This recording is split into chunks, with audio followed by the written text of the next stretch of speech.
Ice cream success ice cream 2 వేసే ముందు already నేను 1-2 ఛానల్స్లోనే ఇక్కడ చెప్పడం జరిగింది. నేను మీడియా గురించి రాసిన లెటర్లో అంటే అప్పుడు అందరూ లేరు కాబట్టి జస్ట్ వాంటెడ్ టు రిపీట్ నేను అంతకుముందు చెప్పింది.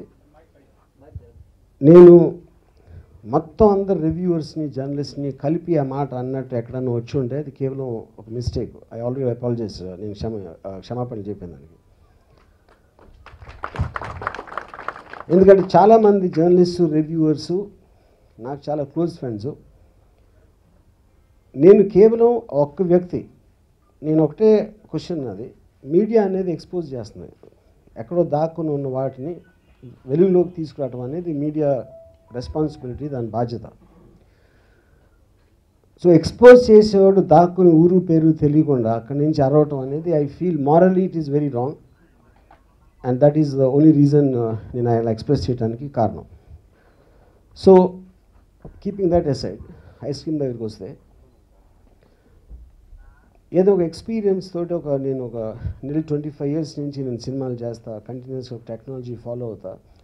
ఇప్పుడున్న డిజిటల్ ఆస్పెక్ట్లో ఎలాంటి ఎక్విప్మెంట్ యూజ్ చేస్తే ఏం చేయొచ్చు అనేది అసలు నాకే నేను రోజు ఫాలో అవుతా, ప్రతి వారం మళ్ళీ ఆశ్చర్యపోతూ ఉంటాను. సో అది టెక్నికల్ సైడ్. రెండో సైడ్ కంటిన్యూస్గా ఇండస్ట్రీలో ఇన్ని సినిమాలు ఫ్లాప్ అవుతాయి, 90% సినిమాలు ఫ్లాప్ అవుతాయి అనేది చాలా వాడుకలో మనం వింటూ ఉంటాం. ఒక సినిమాకి ఖర్చు అనేది ఎందుకు అవుతుంది? అందులో 10 కోట్లు పోయినాయి ఒక ప్రొడ్యూసర్కి, 5 కోట్లు పోయినాయి అని మనం వింటాం. పోయినాయి అంటే ఎక్కడ పోయినాయి? అది వేరే వాళ్ళ జేబుల్లోకి వెళ్ళి. డబ్బులు అనేవి ఎక్కడికి పోవు, అవి చేతులు మారుతూ ఉంటాయి, జేబులు మారుతూ ఉంటాయి. సో మన సినిమా తీసినప్పుడు టెక్నీషియన్స్కి, యాక్టర్స్ కావచ్చు, రకరకాల వాళ్ళకి ఎక్విప్మెంట్స్ వాళ్ళందరికీ డబ్బులు ఇవ్వటం వలన ఒక ప్రొడ్యూసర్ అంతా వెళ్ళిపోతుంది. దాని రిజల్ట్ అది రిలీజ్ అయ్యే వరకు తెలియదు. ఒకవేళ రిలీజ్ అయిన తర్వాత రిజల్ట్ నెగిటివ్గా వస్తే ఎవరైతే డబ్బులు పెట్టారో తనకి నష్టం వస్తుంది. సో ఆ కాన్సెప్ట్కి రివర్స్గా నేను ఐస్ క్రీమ్లో మేము ఫాలో చేసిన మెథడ్ ఏంటంటే, ఒక కీ యాక్టర్స్ అవ్వచ్చు, టెక్నీషియన్స్ అందరితో నేను మీటింగ్ పెట్టి, ఈ సినిమా ఆడదని మీరు అనుకుంటున్నారు కానీ మీకు కేవలం మీకు డబ్బులు వస్తాయని పనిచేస్తున్నారా, లేకపోతే డెఫినెట్గా దీని మీద నమ్మకంతో పనిచేస్తున్నారా? నమ్మకంతో పనిచేసినప్పుడు మీరు డబ్బులు ఎక్స్పెక్ట్ చేయకూడదు. ఎందుకంటే అందరం కలిసి కష్టపడదాం, నేను తీసుకొని మీరు తీసుకొని ఎవరు తీసుకోరు డబ్బులు. కానీ మనందరి రెమ్యునరేషన్స్ ఉన్నాయి, అవి సినిమా వచ్చిన తర్వాత లాభాల్లోంచి వస్తుంది కానీ కాస్ట్ ఆఫ్ ప్రొడక్షన్ నుంచి రాదు. ఇది ఒక కాన్సెప్ట్. అంటే ఆల్మోస్ట్ ఇది ఒక కోఆపరేటివ్ సొసైటీ లాగా తీసిన సినిమా. సమిష్టి కృషి చేసి ఆ కృషికి ఫలం వచ్చినప్పుడే ఎవరికైనా దాని ఫలితం అనుభవించాలని ఒక కాన్సెప్ట్ ఇంట్రడ్యూస్ చేయడానికి ట్రై చేసాం. అది సక్సెస్ అయినందుకు ఐఎమ్ వెరీ వెరీ హ్యాపీ.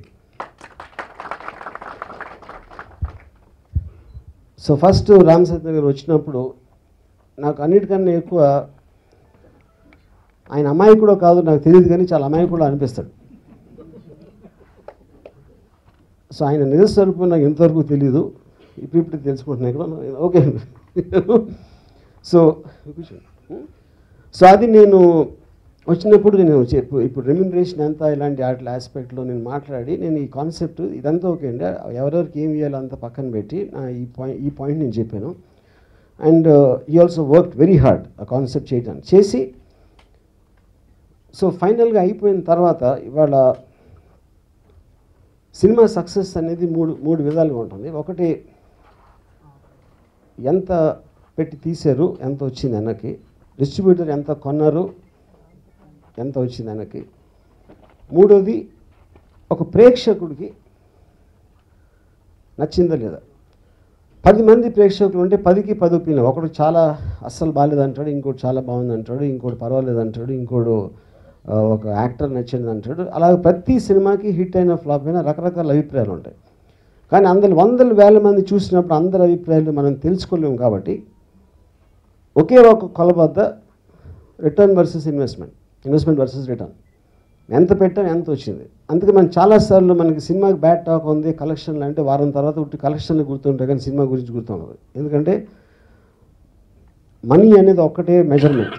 ఆ తర్వాత సూపర్ హిట్ సినిమా నచ్చినోడు ఉండొచ్చు, సూపర్ హిట్ సినిమాకి నచ్చినోడు ఉండొచ్చు, సూపర్ ఫ్లాప్ సినిమా నచ్చినోడు ఉండొచ్చు. అది వ్యక్తిగత అభిప్రాయాలు, దాన్ని కన్సిడరేషన్ తీసుకోవాల్సిన అవసరం లేదు. సో నా మెయిన్ పాయింట్ ఏంటంటే ఇప్పుడు ఎంతోమందికి ఒక సినిమా తీయాలని ఉంటుంది, వాళ్ళకి డబ్బులు ఉండవు, ఎవరికి ఎంత డబ్బు ఇవ్వాలని అదొక ప్రాబ్లం వస్తుంది. నేను అనేది మొత్తం అంతా not only talking about film industry, ఇంకా బయట ఏలూరులో అవచ్చు, నెల్లూరులో అవచ్చు, ఎక్కడైనా సరే. కానీ ఐస్ క్రీమ్ తీసిన సిస్టంలో తీస్తే ఎవరైనా సినిమా తీసేయచ్చు.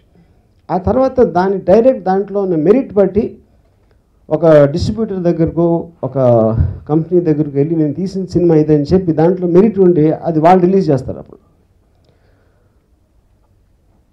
సో రిలీజు పబ్లిసిటీ అనేది దాని వేరే విభాగం కాబట్టి దాన్ని దీంట్లో కలపడానికి ఆస్కారం ఉండదు.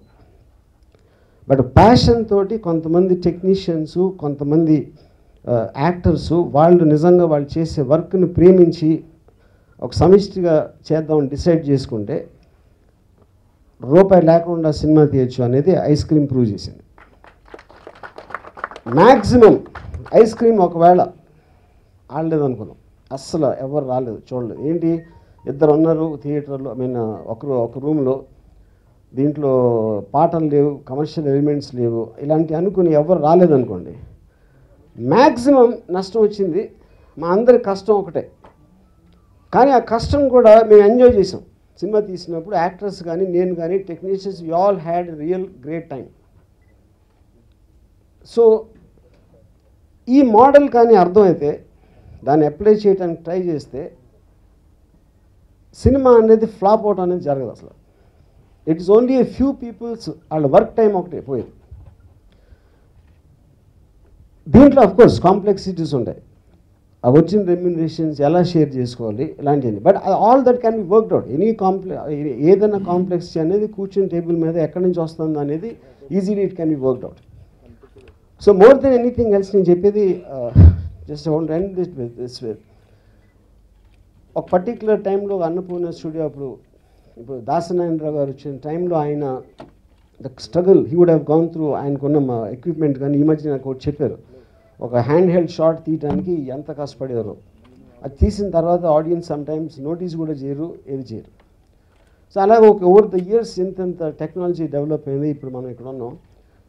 ఇప్పుడు టెక్నాలజీ ఎంత డెవలప్ అయిందంటే ఇండస్ట్రీ కనెక్షన్ లేకుండా చీరాల్లో కూడా ఒక సినిమా తీసేయచ్చు ఎవ్వరు, కేవలం ల్యాప్టాప్లో అట్లా పెట్టుకున్న అంత డెవలప్ అయింది నేను చెప్పేది. సో క్వాంటిటీ పెరగచ్చు, కానీ ఎవెన్చువల్గా క్వాలిటీ బయటకు వస్తుంది. అది ఎలా అంటే అందరికీ ఏదైనా ఒక స్కిల్ ఉండొచ్చు, కానీ అంటే మీరు కొత్త డైరెక్టర్లు, ఎక్స్ప్రెషన్ ఓరియంటెడ్ డైరెక్టర్స్ అండ్ వాళ్ళకున్న స్టైల్స్ ఉన్న వాళ్ళు వస్తారు ఈ టెక్నాలజీ వలన. సో ఏ టెక్నాలజీ అయినా ఎంత తొందరగా అర్థం చేసుకుంటే అంత ముందుకు వెళ్ళచ్చు అనేది నా బిలీఫ్. సో నేను ఇప్పుడు దీనికి సంబంధించిన అసలు ఎలా చేయాలి ఇది సిస్టమ్ అనేది, ఈ ఇండస్ట్రీకి సంబంధం లేకుండా, ఇండస్ట్రీలో కాంట్రాక్ట్ లేకుండా ఎవరికైనా ఐఎమ్ స్టార్టింగ్ ఒక ఇంటరాక్షన్తో వాళ్ళతో ఎడ్యుకేట్ చేయడానికి. అండ్ అది నా టైప్ స్కూల్ అని చెప్తాను. అండ్ ఆ స్కూల్ ఉండదు, ఫీజు ఉండదు. I just will tell about how to do a film. And this one thing I want to announce. అంటే వర్మ స్కూల్ అని ఎప్పుడు మీడియాలో రాస్తూ ఉంటాను, అది యాక్చువల్గా స్కూల్ లేదు. కానీ ఇప్పుడు వర్మ స్కూల్ ఒక వీడియో బ్లాగ్లో పెడదామని డిసైడ్ చేసుకున్నాను. So that is my institute. Thank you. Dasari గారు నాకు చెప్పక ముందే నేను ఆల్రెడీ ఛానల్లోని ఇంకొక ప్రెస్ రిలీజ్ చేయడం ద్వారా నాకు స్టాండ్ క్లియర్గా చెప్పాను. నేను ఇంటెన్షనల్గానే, అంటే ఇప్పుడు ఇంటెన్షనల్ కావాలంటే నేను నా మనసులో లేకుండా చెప్పానని నేను ఒకవేళ అబద్ధం చెప్పుంటే మళ్ళీ నేను మార్చుకోను కదా.